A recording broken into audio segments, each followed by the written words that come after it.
Hey everyone, welcome back to our channel. We're the Movie Couple. I'm Dustin. I'm Wendy, and here is our review for Hoppers.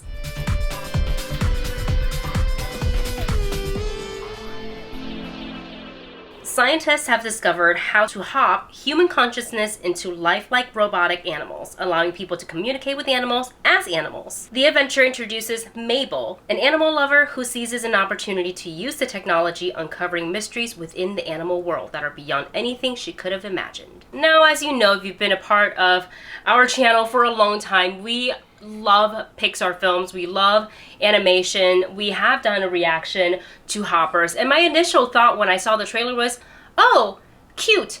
And there was something about, specifically just maybe one of the first trailers that we reacted to, I liked what I was seeing in animation, but there was something about like the character and the story that just like I wasn't gravitating towards it. Yeah. So I walked into this film today, I was like, please, please, please, let it be cute, let it be good.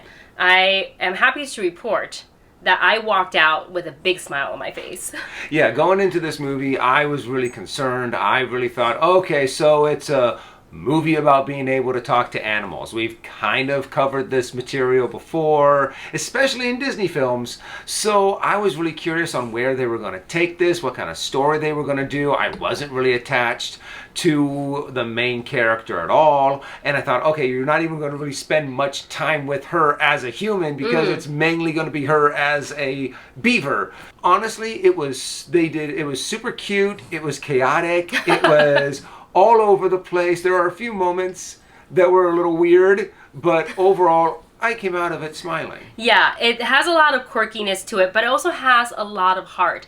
And what the trailer actually, at least the ones that we watched, that we did reactions to, didn't really give the full story. And I understand for marketing, you wanted to be like, oh, quick, cute, like adorable, people will go see it and they'll find out what a delightful story there is. I'm hoping that with some of the later TV spots that they will show a little bit more of the story, because it really comes from, yes, the story of Mabel and her love for animals, but it's more than that. It's also her love for preserving like natural habitats and protecting the animals. And you saw that. What I liked is that they kind of gave you a quick flashback and they showed you that this wasn't just something that just happened out of the blue for Mabel, and she's always had this connection to want to help the animals, and that's where the heart of the movie lies. And the people, the one family member that really connected with her, that showed her the ways of like, hey, you can make a difference. Like, you're not too little, you're not nobody. You can make a difference if you truly believe in this. And like, it's just, without going in too much into it,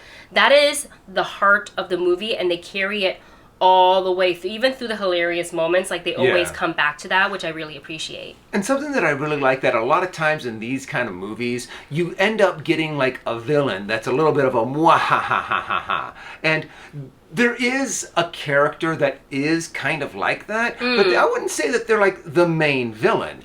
I would say the main antagonist to Mabel, who is our protagonist, is more of a gray kind of person. Is not really someone who is evil or someone who is this kind of way that we have to stop them. It does a better job on creating, well, no, this is something that I'm supposed to do. This is what I'm here to try and make things better. And no, it has to be like this. And it was more of a difference of point of view, as opposed to, I am the villain and I'm going to wreak havoc.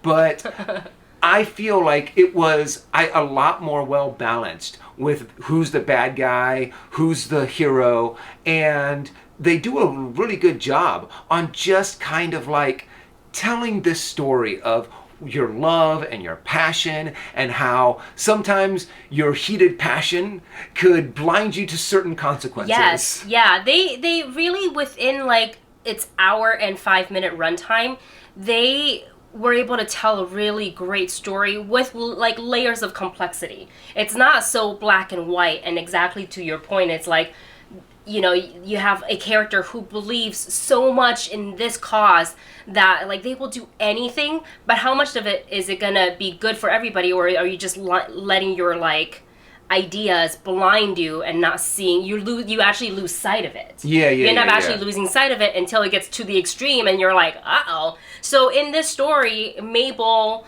is not just wanting to talk to animals. That's just a part of it. And to understand the animals, there is a kind of like a pond nature area. I'm trying to be vague.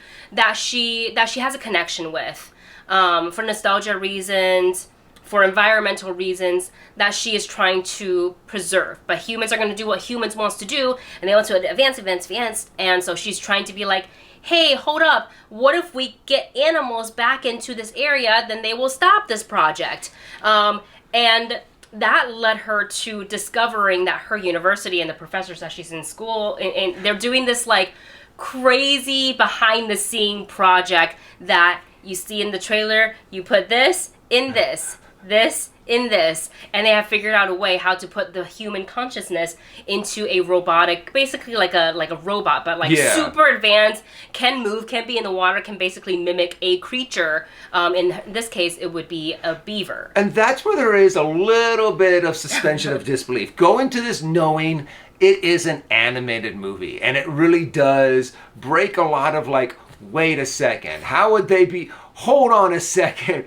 You do have to leave a lot of that at the door. Even if you are a nature buff, it's going to bug you because there's a lot of laws of nature that they just kind of like, you know what, that doesn't fit our timeline for this story. We're just going to blow right past this. And they kind of mentioned it in the trailer where they're like, where did he get a crown from? That's what you're hung up on?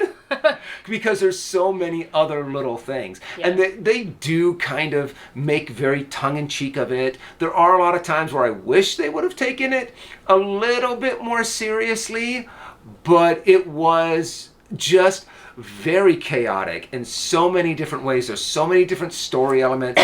But at no time did I ever go, what the heck's going on? I don't like what they're doing. Even though it was chaotic and goofy and campy and tongue-in-cheek, and I use this in our Out of the Theater reaction, there are many moments where they jump the shark, so to speak. And it's still part of the vibe, and I was able to, by the end of it, kind of get into that groove and enjoy just the campiness of the movie. And you have me over here and completely embracing the chaos. I do not care for the laws of nature because I know we're following the story, and all of this chaos is just for funds, for the kiddos. But I can see how people would be like, but wait a minute. And there are some moments where I was like, wow, this is wild. But you know what? I am sat. I am with it. This was just so much fun. And there were definitely a lot of laugh out loud moments for me. Yes. A lot of like, it's really funny. And there's also a lot of very tender, heartwarming moments when I say they connect it back to, you know, for Mabel, like something that, you know, really brought her back to her childhood, her connection to why she loves nature and animals, and she wants to continue to fight for them. They go full circle on this a couple times throughout the film where I'm just like, oh, I wasn't sure if I was going to cry or not. And I feel like with Pixar movies, you kind of have to expect it. But like the last couple of them, I haven't like really like boohoo cried, like not really since Coco. Yeah. Maybe. There were a few moments that you did feel it, but I have to admit, some of the really big ones, I was like, hey, this is going to happen. Sure enough. Yeah, he called it. I called it. And I'm over here like dabbing my tears away. Nonetheless, I had such a good time with Hoppers. I also think the animals are so stinking cute. They're going to make so many cute little merchandise that I know I'm not gonna need. Lizard. And that whole car scene that you saw in the trailers was hilarious. With that said, I think we're gonna go ahead and give our rating for Hoppers. The movie cover rating system is listed for you in the video description. Look, I had a great time. I'm grinning ear to ear. Now, I was grinning when we walked out of the theater. I'm gonna be thinking about this. I also want to say I really liked the animation, the animals, specifically like the beavers. It looked like, I mean, they're just getting so good with animation, like the fine details. But the faces of the beavers, they kind of look like, you know, those like the handcraft things that people make that are like needle felt. Yeah. Like their face looked like that, but their bodies were like, it's so cute. It looks so real. Well, real in a plushy way because they're animated. They have like they're talking and stuff like that. But I really had a great time with this. I love the heart. I love the message. Very positive, very heartwarming. I'm gonna give this a check it out. For me, I had a lot of fun. I thought it was campy at some moments, even though there were some moments where I'm like, what is going on here? I still enjoyed it. I still had a lot of fun, and I'm going to give this a check it out. There you have it. That is our thoughts on Pixar's Hoppers. Let us know yours once you've seen it in the comment section below. Thanks for watching, and we will see you in the next video.